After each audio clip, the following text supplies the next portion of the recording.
अब वो आई मुनन दाया मा बुराए अतुरे माझी मपान जी को मने करा वो सांतार ना कथे लइया माझी मपान जी को पूरा पूरीवा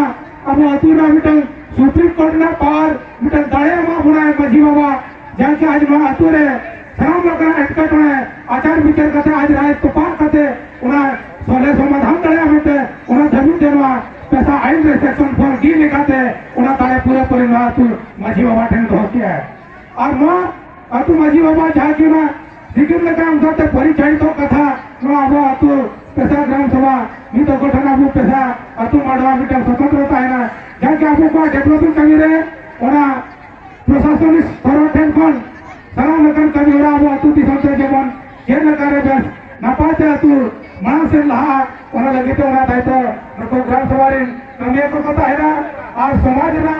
मजीमा पांची को उनको आबो लगा था आबो समाज लगा था नास को तामा और उना प्रशासन पाटा कौन ako स्वतंत्र मिटन मन लगा को मन होको जमा जब क्या हुआ तुरन नुकु तो मापांजी कना को कम मापांजी बाबा मामा नुकु तो मजी बाबा मामा निदो परानी बाबा मामा निदो बड़ा बाबा उना मन लगा था को सम्मान को जमा को आई माध्यम से